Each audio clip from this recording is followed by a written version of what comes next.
இப்ப நம்ம பார்க்க போறது நியூக்ளியர் கெமிஸ்ட்ரி ஒர்க் ஷீட் 26 எடுத்துக்கோங்க. ஃபர்ஸ்ட் கொஸ்டின் பாருங்க, கன்சிடர் த நியூக்ளியர் ரியாக்ஷன் சொல்லி நம்ம ஒரு ரியாக்ஷன் கொடுத்திருக்காங்க. அதுல எக்ஸோட அட்டாமிக் வெயிட், மாலிகுலர் வெயிட் கொடுத்திருக்காங்க, atomic number and mass number கொடுத்திருக்காங்க. எத்தனை number of beta alpha particle bombard பண்ணது ப்ரொடியூஸ் பண்றது என்னன்னு கொடுத்திருக்காங்க. கேட்டிருக்கிறது வந்து ஒய்யோட அட்டாமிக் நம்பரும் மாஸ் நம்பரும் நம்ம கண்டுபிடிக்கணும். ஓகே, நம்மளுக்கு தெரியும் லெஃப்ட் சைடும் ரைட் ஹேண்ட் சைடும் நம்மளுக்கு அட்டாமிக் நம்பரும் சேமா தான் இருக்கணும், மாஸ் நம்பரும் சேமா தான் இருக்கணும். ஓகே, இது மாஸ் ஆஃப் கன்சர்வேஷன். ஸோ அப்போ வந்து லா ஆஃப் மாஸ் கன்சர்வேஷன். அப்ப நம்மளுக்கு இங்க பார்த்தோம்னா அட்டாமிக் நம்பர் ஃபர்ஸ்ட் பார்ப்போம். நம்ம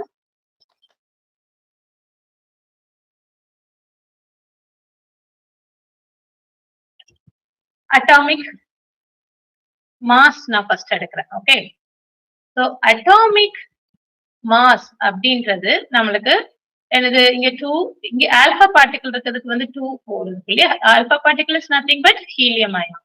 பீட்டா பார்ட்டிகல்ங்கிறது வந்து நம்மளுக்கு similar to our electron, so -1 0. இங்க காமாவுக்கு வந்து இதுவும் சார்ஜும் 0 தான், அட்டாமிக் நம்பர் 0 தான், மாஸ் இதுவுமே 0 தான். No change in mass and charge. இது வந்து பாசிட்ரான் நம்மளுக்கு சொல்லும் போது இங்க வந்து நம்மளுக்கு +1, இங்க வந்து மாஸ் நம்பர் சேஞ்ச் ஆகும். ஓகே, ஸோ இப்போ நீங்க அட்டாமிக் மாஸ்ல என்னெல்லாம் சேஞ்சஸ் ஆயிருக்குன்னு பாருங்க. 234 +4 தான் வரும் எங்க ரைட் ஹேண்ட் சைட்ல நம்மளுக்கு உள்ளது. Okay, which is equal to left hand side வந்து 234 +4 தான். ரைட் ஹேண்ட் சைடுக்கு அது என்ன வந்திருக்கணும், 238 வந்திருக்கும். ஓகே, ஏன்னா நம்மளுக்கு ரைட் ஹேண்ட் சைட்ல உள்ள பீட்டாவோ இந்த பாசிட்ரானோ, நாட் பீட்டா தட் இஸ் பாசிட்ரானோ காமாவோ வந்து மாஸ் சேஞ்ச் பண்ண போறது நமக்கு கிடையாது. ஸோ அட்டாமிக் மாஸ் வந்து 230 கொடுத்திருக்க ஆப்ஷன்ல சில மட்டும்தான் 236 இருக்கு. அப்ப இது கண்டிப்பா ஆன்சர் கிடையாது. நம்மளுக்கு ஏ பி டி இதுலதான் ஏதாவது ஒன்னா இருக்கும். இப்ப அடுத்து நம்ம பார்க்க போறது அட்டாமிக் நம்பர். அட்டாமிக் நம்பர் படி பாருங்க, நம்மளுக்கு ஃபர்ஸ்ட் உள்ள எக்ஸுக்கு வந்து 92, அந்த பக்கம் என்ன இருக்கு, ஒரு நம்மளுக்கு வந்து பீட்டா பார்ட்டிகல் இருக்கு. பீட்டா பார்ட்டிகல்னா அட்டாமிக் நம்பர் வந்து -1 தான். ஓகே, அதுக்கப்புறம் ஆல்பானா என்னது 2 கூட வரும், இங்க ஆல்பால 2 இருக்கு. அடுத்து நம்மளுக்கு பாசிட்ரான்னா நம்மளுக்கு இங்க வந்து -2. ஓகே, சோ அப்ப டோட்டலா நம்மளுக்கு என்ன வேல்யூ வருதுன்னு பாருங்க, 92 - 1 2 - 2. ஓகே, 2 - 2 இங்க கேன்சல் ஆயிடும், 92 ல 1 போனா 91. So y is equal to atomic mass வந்து 238, அட்டாமிக் நம்பர் வந்து 91. B is the correct answer. அடுத்தது பாருங்க, ஒரு identify from the following products of k electron capture சொல்லியிருக்காங்க. ஓகே, ஒரு நியூக்ளியஸ் வந்து k electron capture பண்ணும்போது என்ன நடக்கும். ஓகே, ஒரு நியூக்ளியஸ்ல இருக்கக்கூடிய புரோட்டான் வந்து ஒரு எலக்ட்ரானை கேப்சர் பண்ணுச்சுன்னா நம்மளுக்கு என்னவா மாறும், it will become a neutron and a neutrino. It will become a neutron and neutrino. ஒரு எப்பவுமே ஒரு k electron capture நடக்கும்போது நம்மளுக்கு கிடைக்கக்கூடியது வந்து ஒரு நியூட்ரானும் ஒரு நியூட்ரினோவும் கிடைக்கும். சோ ஆப்ஷன் என்ன சொல்றது, நியூட்ரான் அண்ட் நியூட்ரினோ அப்படின்னா இந்த ரெண்டு வரக்கூடியது எது இருக்கு, AB. 2 is the answer. Okay, அடுத்தது பாருங்க, neutron activation analysis the radiation formally directed is. Okay, நார்மலா நீங்க பாத்தீங்கன்னா நியூட்ரான் ஆக்டிவேஷன் அனாலிசிஸ்ல நம்ம பம்பார்ட் பண்ணும்போது நம்மளுக்கு ஃபைனலா எப்பவுமே எமிட் ஆகுறது என்னது, காமா ரேஸ். ஓகே, சோ ஏன்னா ஆக்டிவேட் ஆகி போய் எக்ஸைட்டட் ஸ்டேட் இது எல்லாமே நம்மளுக்கு ஃபைனலா வரும்போது காமா ரேவை எமிட் பண்ணி தான் நமக்கு வரும். ஏன்னா காமா ரே எமிட் பண்ணும்போது நம்மளுக்கு no change in mass, no change in atomic number. Okay, so ray gamma ray தான் நம்மளுக்கு வந்து வெளியே வரும். So option C is the answer.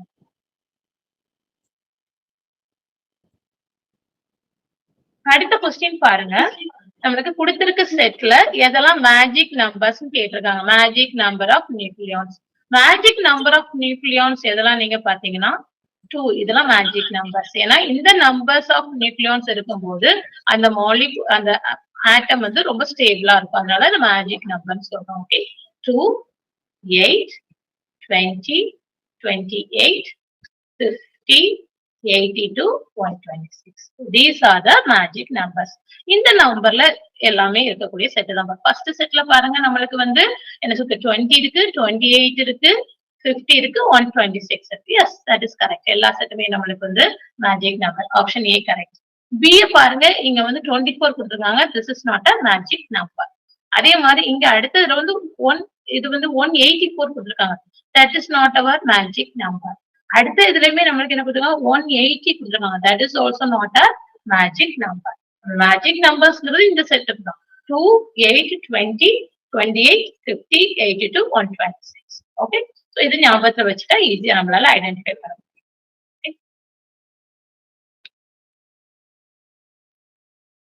அடுத்த கொஸ்டின் பாருங்க. இதுல வந்து among the following nuclear reaction of thermal neutrons the cross section is highest for. கேட்டிருக்கிறது வந்து கிராஸ் செக்ஷன் எந்த ரியாக்ஷனுக்கு ஹையா இருக்கும் அப்படின்னு சொல்லிட்டு. ஓகே, கிராஸ் செக்ஷன் எப்ப ஹையா இருக்கும்னா ஒரு ப்ராசஸ்ல நம்ம வந்து யூஸ் பண்ற ப்ரொஜெக்டர் நியூட்ரான், தெர்மல் நியூட்ரான்ஸ் ப்ரொஜெக்டரா யூஸ் பண்ணணும். அது வந்து more number of neutrons produce பண்ணுது அப்படின்னா அந்த மோர் நம்பர் ஆஃப் நியூட்ரான்ஸ் இன்னும் நிறைய ஆட்டம்ஸ் போய் நம்மளுக்கு என்ன சொல்றது அட்டாக் பண்ணி நம்மளுக்கு நிறைய இது ஃபார்ம் ஆகும் இல்லையா? இந்த ரியாக்ஷன் வந்து ரொம்ப எஃபெக்டிவா இருக்கும். அதுதான் நம்ம வந்து என்ன சொல்றோம், நம்மளுக்கு வந்து என்ன சொல்றது கிராஸ் செக்ஷன் ஏரியா அதிகமா இருக்குதுன்னு சொல்றோம். More number of neutron produced ஆயிருக்குது இல்ல ரியாக்ஷன்ல எந்த இது ஆப்ஷன் ஏல பாருங்க, ஒரு நியூட்ரான் யூஸ் பண்ணி ஒண்ணுதான் வந்திருக்கு. அப்ப இது கிடையாது. ரெண்டாவதுல ஒரு நியூட்ரான் இருக்கணும், இங்க நியூட்ரானே வரல. அப்ப இதுவுமே கண்டிப்பா கிடையாது. இங்க ஒரு நியூட்ரான், இங்க ஆல்பா தான் வந்திருக்கு. இப்ப ஆல்பா போய் மறுபடியும் அட்டாக் பண்ண போறது இல்லை. ஓகே, அப்போ இதுவுமே நமக்கு கிடையாது. ஆனா 4வது கொஸ்டின் பாருங்க, ஒரு நியூட்ரான் யூஸ் பண்ணிருக்கோம், ஆனா 2 நியூட்ரான் நம்மளுக்கு ப்ரொடியூஸ் ஆயிருக்கு. அப்ப இந்த 2 நியூட்ரான் இன்னும் 2 யுரேனியம் ஆட்டத்தை போய் நம்மளுக்கு அட்டாக் பண்ணும். சோ நம்மளுக்கு மோர் நம்பர் ஆஃப் ப்ராடக்ட்ஸ் வந்து கிடைக்கும். அப்போ ரேடியேட்டிவ் நியூக்ளியர் வந்து நிறைய இது கூட ரியாக்ட் பண்ணக்கூடிய டெண்டன்சி இருக்கு. தட் கேஸ் வந்து நம்மளுக்கு cross section is very high. So option 4 is the correct one. Okay, நம்மளுக்கு கிராஸ் செக்ஷன் எப்ப ஹையா இருக்குன்னா more number of neutron produce ஆகி நம்மளுக்கு more number of radioactive nuclear form ஆயிருக்கும். ஓகே, ஏன்னா அப்பதான் நமக்கு நல்ல டெண்டன்சி இருக்கும் அடுத்தடுத்து அட்டாக் பண்ணி செயின் ரியாக்ஷன் நல்ல எஃபிஷியன்டா நடக்கும். So option 4 is the correct answer. அடுத்தது பாருங்க, ஆக்சுவலி இது வந்து modulus not I, this is modulus. Okay, இப்போ நீங்க பாத்தீங்கன்னா கொஸ்டின்ல வந்து நம்ம கேட்டது வந்து கொடுத்திருக்கிறதுல வந்து choose a correct statement for magnitude of threshold energy of endoergic nuclear reaction between stationary nucleus and a moving projectile. Okay, நம்மளுக்கு first relation between threshold energy and a Q first நம்ம பார்க்கலாம். Relation between threshold energy and Q is equal to நம்மளுக்கு வந்து K threshold உள்ளது. Okay, minus Q into MA plus small ma. Okay, capital A divided by capital small maங்கிறது நீங்க பாத்தீங்கன்னா the moving projectile தான் நம்ம என்ன சொல்லுவோம் small ma, அதாவது bombarding particles. கேபிட்டல் MAன்றது வந்து நம்மளுக்கு mass of the stationary nucleus. First வந்து ஸ்மால் MAங்கிறது mass of the moving projectile, capital MAன்றது ஸ்டேஷனரி மாஸ். ஓகே, அப்போ இந்த வேல்யூ நீங்க பாத்தீங்க அப்படின்னா நம்மளுக்கு வந்து என்ன சொல்ற, இது வந்து என்ன ப்ராசஸ் சொல்லியிருக்காங்க, எண்டோஜெரிக் ப்ராசஸ் சொல்லியிருக்காங்க. எண்டோஜெரிக் ப்ராசஸ்ல வந்து நம்மளுக்கு வந்து என்னது Q வந்து என்னவா இருக்கும், பாசிட்டிவா நமக்கு இருக்கும். ஓகே, நம்மளுக்கு வந்து எண்டோஜெரிக்ல வந்து நம்மளுக்கு Q வந்து பாசிட்டிவா இருக்கும். அப்படி பாசிட்டிவா இருக்கிற பட்சத்துல இந்த K நம்மளுக்கு என்னவா, KTH is equal to modulus of நீங்க இது போட்டீங்க அப்படின்னா minus Q plus R minus வரதுனால மாடுலஸ் போடும். Is equal to MA plus அப்படின்னா நம்மளுக்கு இது வந்து கிரேட்டர் தேன் 0 இல்லையா, கிரேட்டர் தேன் 1 இல்லையா. MA இந்த ரேஷியோ வந்து நம்மளுக்கு greater than 1 இருக்கும். அப்படி பார்க்க போனா நம்மளுக்கு AH threshold energy is always இந்த எண்டோஜெரிக் ப்ராசஸ்ல greater than. ஓகே, சோ ஞாபகத்துல வச்சுக்கணும், ஒரு எண்டோஜெரிக் ப்ராசஸ்க்கு threshold எனர்ஜி வந்து என்ன சொல்றது எனர்ஜி வெளியாக்குறதை விட அதிகமா இருக்கும். ஏன்னா எண்டோஜெரிக் ப்ராசஸ்ல வந்து ஹீட் வந்து அப்சர்வ் ஆகுறதுனால Q வந்து பாசிட்டிவா நமக்கு இருக்கு. சோ ஃபர்ஸ்ட் ஒன்னு correct. It is greater than Q of nuclear reaction. அடுத்து பாத்தீங்க அப்படின்னா the following statement for fission of uranium-35 with thermal neutrons. Okay, இந்த ரியாக்ஷன் நடக்கும்போது என்னென்னு சொல்லி கேட்டிருக்காங்க. நார்மலா பாருங்க, the percentage of nuclei undergoing unsymmetrical fission is maximum. Yes, நார்மலா நீங்க பாத்தீங்கன்னா என்ன சொல்றது, நியூக்ளியை வந்து அன்சிமெட்ரிக்கல் ஃபிஷன்ல நடக்கக்கூடியதுதான் மேக்ஸிமமா இருக்கும். இந்த ஸ்டேட்மெண்ட் வந்து கரெக்ட். அடுத்த ஸ்டேட்மெண்ட் என்ன சொல்றாங்க, in each fission one thermal neutron is produce. No, இந்த கேஸ்ல நம்மளுக்கு யுரேனியம் 35 வரும்போது நம்மளுக்கு ஒவ்வொரு இதுலயுமே ஒவ்வொரு ஃபிஷன்லையும் 2.5 நியூட்ரான் வந்து நம்மளுக்கு ப்ரொடியூஸ் ஆகும். இந்த ஸ்டேட்மெண்ட் வந்து கரெக்ட் கிடையாது. அடுத்து the magnitude of energy released per fission is order of 200 mega electron volt. that statement correct. நம்மளுக்கு ஏயும் சியும் நம்மளுக்கு கரெக்ட் ஆனது. So option 2 is the correct answer. ஞாபகம் வச்சுக்கோங்க. யுரேனியம் 35 நமக்கு வந்து என்ன சார், ஒரு நியூட்ரான் தெர்மல் நியூட்ரான் வச்சு கம்பேர்ட் பண்ணும்போது நடக்கக்கூடிய ஃபிஷன் ப்ராசஸ் வந்து அன்சிமெட்ரிக்கலா நடக்கும். ஓகே, இந்த ஃபிஷன் வந்து ரொம்ப அன்சிமெட்ரிக்கலா நடக்கக்கூடிய ஃபிஷன் தான் மேக்ஸிமமா இருக்கும். எனர்ஜி ஒவ்வொரு ப்ராசஸ்லயுமே நம்மளுக்கு வந்து 200 mega electron volt energy release ஆகும். ஒவ்வொரு ஃபிஷன்லயுமே நம்மளுக்கு 2.5 நம்பர் ஆஃப் நியூட்ரான் வந்து நம்மளுக்கு ப்ரொடியூஸ் ஆகும். Option A and C the correct one. So option 2 is the correct. அடுத்த கொஸ்டின் பாருங்க. Identify the radioactive capture from the following nuclear reaction. Radioactive capture அப்படி சொல்லிருக்காங்க. ரேடியோ ஆக்டிவ் கேப்சர்னா என்னது, நம்மளுக்கு ரேடியோ ஆக்டிவ் கேப்சர்ல காமா ரே எமிஷன் நடக்கும். என்ன நடக்கும், காமா ரே எமிஷன் நடக்கும். நீங்க அதை பார்த்தாலே நீங்க எமிட், இது ஃபர்ஸ்ட் வந்து பம்பார்டிங், ஃபர்ஸ்ட் கொடுத்துருக்கிறது எல்லாமே பம்பார்டிங் இது. ஓகே, ஃபைனலா கொடுத்துருக்கிறது நம்மளுக்கு வந்து என்னது, எமிட் ஆகிற பார்ட்டிகல். இதெல்லாம் எமிட் ஆகிற பார்ட்டிகல். எந்த ப்ராசஸ்ல நம்மளுக்கு காமா எமிட் ஆகுது, செகண்ட் ப்ராசஸ்ல எமிட் ஆகுது. So option 2 is the correct answer. Radioactive capture நடக்கும்போது நம்மளுக்கு வந்து காமா ரே எமிஷன் நடக்குது, ஞாபகம் வச்சுக்கோங்க. இந்த ரியாக்ஷன் என்ன நடக்குது, சோடியம் வந்து நமக்கு வந்து நியூட்ரானை வச்சு பம்பார்ட் பண்ணும்போது நம்மளுக்கு வந்து அதை எலக்ட்ரான் கேப்சர், ரேடியோஆக்டிவ் கேப்சர் நடக்குது. இது யுரேனியம் சோடியம் 24 ஆகும், காமா ரேவும் நம்மளுக்கு வேண்டியது. Option 2 is the correct answer. மேலையும் காமா ரே இருக்குல்ல, அதான் சொன்னேன்ல, ஃபர்ஸ்ட் கொடுத்திருக்கிறது வந்து பம்பார்டிங், அதாவது பெர்லியத்தை வந்து பம்பார்ட் பண்றதுக்கு அவங்க காமா ரே யூஸ் பண்ணிருக்காங்க. அது ப்ரொடியூஸ் பண்றது வந்து பெர்லியம் 8 ஒரு நியூட்ரானும் நம்மளுக்கு ப்ரெசென்ட் வருது. இப்படி ரெப்ரசென்ட் பண்றது ஃபர்ஸ்ட் கொடுக்கறது வந்து வே ஆஃப் ரைட்டிங் தெரியணும். ஃபர்ஸ்ட் கொடுக்கறது வந்து பம்பார்டிங், ஏதோ ப்ரொஜெக்டலா யூஸ் பண்றோமோ அது. செகண்டா எழுதுறது வந்து நம்மளுக்கு எமிட் ஆகுற பார்ட்டிகல். ஓகே.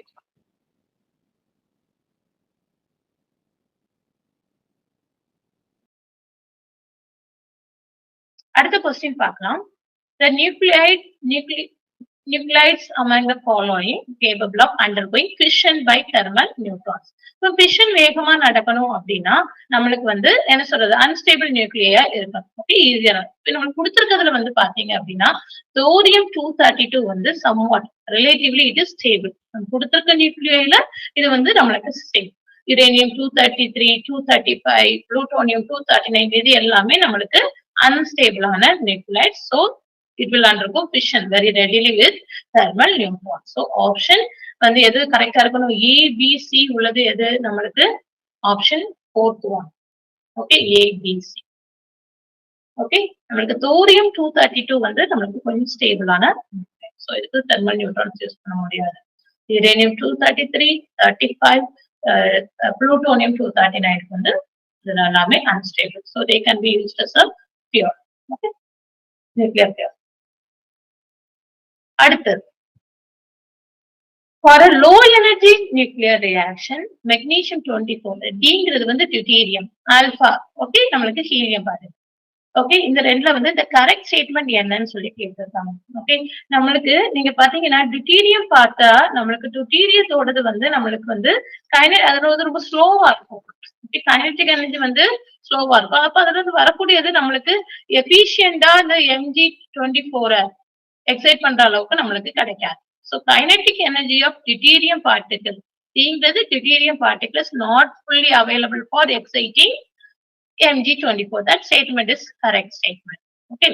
ரெண்டாவது ஸ்டேட்மெண்ட் பாருங்க, total number of protons and neutrons is conserved. No, இந்த ரியாக்ஷன்ல அப்படி நம்மளுக்கு நடக்காது. ஏன்னா நம்மளுக்கு என்ன பண்ணிருக்காங்க, மெக்னீசியம் 24 வந்து டியூட்டீரியத்தோட இது பண்ணிருக்கு இல்லையா. நம்மளுக்கு இங்க ப்ரொடியூஸ் ஆகுறது என்ன, 24 பிளஸ் ஆல்பா வந்து நம்மளுக்கு என்ன சொல்றது 2 4 இல்லையா? இங்க நம்மளுக்கு வந்து அந்த அளவுக்கு கரெக்ட்டா டோட்டல் நம்பர் ஆஃப் புரோட்டான்ஸ் நியூட்ரானும் கன்சர்வ் ஆகலையே. சோ இந்த ஸ்டேட்மெண்ட் வந்து தப்பு நமக்கு. ஓகே.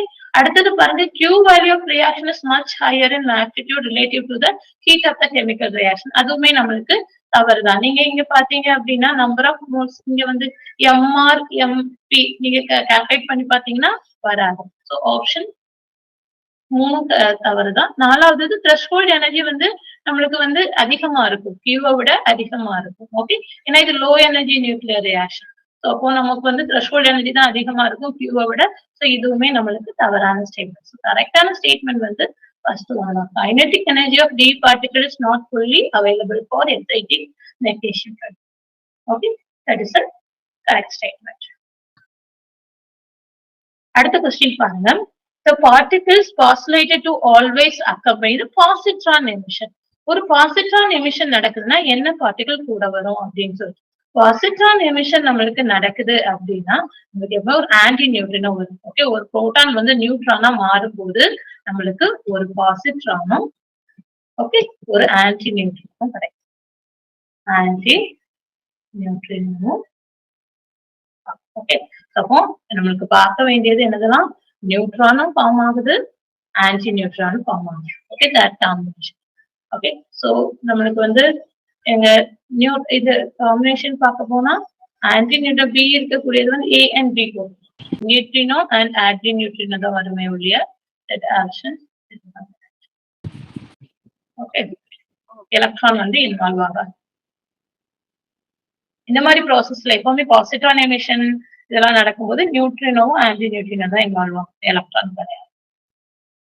அடுத்தது பார்க்கலாம்னா for neutron activation analysis of an element favorable condition கேட்டிருக்காங்க. எப்பவுமே இது வந்து நியூக்ளியர் ஆக்டிவேஷன் அனாலிசிஸ் நடக்கணும் அப்படின்னா ஹை கிராஸ் செக்ஷன் எது இருக்குன்னு, அதாவது மோர் நம்பர் நம்ம ப்ரொஜெக்டர் யூஸ் பண்ணக்கூடிய நம்பரை விட ப்ரொடியூஸ் ஆகிற நம்பர் ஆஃப் ப்ரொஜெக்டட் பார்ட்டிகல்ஸ் வந்து ரொம்ப அதிகமா இருக்கணும். நியூட்ரான்ஸ் ப்ரொடியூஸ் ஆகிற நம்பர் ஆஃப் நியூட்ரான்ஸ் அதிகமா இருக்கும்.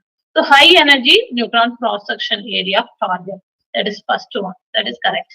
அடுத்து நம்மளுக்கு வந்து இன்னொரு என்ன கண்டிஷன் அப்படின்னா நம்மளுக்கு லாங்கான லைஃப் டைம் இருக்கும். இங்க நான் கொடுத்துருக்கிறதுல நம்மளுக்கு எல்லாமே என்ன சொல்றது ப்ராடக்ட் கிடையாது, ரியாக்டன்டோட தான் நம்மளுக்கு லாங்கா நம்மளுக்கு லாங் லைஃப் கொடுக்கணும். ஸோ ஆப்ஷன் நம்மளுக்கு பியும் கரெக்ட் தான். ஓகே, சியும் கிடையாது, டியும் கிடையாது. ஏன்னா இங்க வந்து low neutron cross section, low half life of the product கொடுக்காங்க. இந்த ரெண்டும் கிடையாது. நம்மளுக்கு நியூட்ரான் வந்து ஸ்டார் கட்டோட நியூட்ரான் வந்து ஹை கிராஸ் செக்ஷன் ஏரியாவா இருக்கணும், ப்ராடக்டோடது லாங் ஆஃப் லைஃபா நமக்கு இருக்கணும். அப்போ ஃபர்ஸ்ட் இப்போ ஏயும் பியும் சேமா இருக்கக்கூடியதுன்னா கரெக்ட். அடுத்து பாருங்க, நம்மளுக்கு கார்பன் டேக் டேட்டிங் அப்ளிகேஷன் கேட்டிருக்காங்க. அதுல என்ன நடக்குது, என்ன பார்ட்டிகல் எமிட் ஆகுது அப்படின்னு. கார்பன் டேட்டிங் இதெல்லாம் நம்மளுக்கு இதை வந்து எமிட் ஆகுறது கார்பன் 14 வந்து நைட்ரஜனா நமக்கு மாறும். ஓகே, நைட்ரஜனா மாறுதுன்னா இங்க நம்மளுக்கு வந்து பீட்டா பார்ட்டிகல் எமிட் ஆயிடும். ஸோ பீட்டா பார்ட்டிகல் கார்பன் டேட்டிங்ல நம்மளுக்கு பீட்டா பார்ட்டிகல் எமிட் தெரிஞ்சுக்கலாம். அடுத்து இது நம்மளுக்கு வந்து ஒரு சம் கொடுத்திருக்காங்க. ஃபார் த நியூக்ளியர் ரியாக்ஷன் நம்மளுக்கு ஒரு பெரிலியம் வந்து ஹீலியம் 2 ஆல்பா பார்ட்டிகலா மாறுது, கிரிப்டான் வந்து 2 ஆர்கானா மாறுது. இதுல வந்து எது வந்து ஸ்பான்டேனியஸான ஃபிஷன் ப்ராசஸ் அப்படின்னு சொல்லி கேட்டிருக்காங்க. எப்பவுமே ஒரு ப்ராசஸ் ஸ்பான்டேனியஸா நடக்கணும் அப்படின்னா அதுக்கு மாஸ் லாஸ் இருந்தா மட்டும்தான் நம்மளுக்கு நிறைய எனர்ஜி ப்ரொடியூஸ் ஆகும். That process will be spontaneous. ஸ்பான்டேனியஸாக ஒவ்வொரு ஃபர்ஸ்ட் பார்ட்டை நம்ம கால்குலேட் பண்ணோம். முதல் இதுல வந்து del M is equal to நம்ம கால்குலேட் பண்ணுவோம். நம்மளுக்கு எத்தனை நம்பர் ஆஃப் பெர்லியம் இருக்கு, 1 மோல் ஆஃப் பெர்லியம் தான் இருக்கு. ஓகே, பெர்லியம் வந்து நம்மளுக்கு கொடுத்துருக்கிறது வந்து இது நம்மளுக்கு டெல்லியம்ங்கிறது எப்படி நம்ம கால்குலேட் பண்ணுவோம், நம்மளுக்கு மாஸ் ஆஃப் த பார்ட்டிகல்ஸ் எவ்வளவு ப்ரொடியூஸ் ஆயிருக்கு அதனோட தியரிட்டிக்கல் மாஸும் நம்மளுக்கு வந்து மைனஸ் எக்ஸ்பெரிமெண்ட் இது உள்ளது நம்ம பார்க்கணும். ஓகே, இங்க வந்து நார்மலா இங்க பார்க்க போனா 2 into இது நம்ம மல்டிப்ளை பண்ணுவோம், வேல்யூ நம்மளுக்கு என்ன வருதுன்னு பார்க்கலாம். 2 into 4.002603 minus 8.0053. இதை நம்ம மைனஸ் பண்ணோம் அப்படின்னா நம்மளுக்கு கிடைக்கக்கூடிய வேல்யூ வந்து நெகட்டிவ்ல இருக்கும்.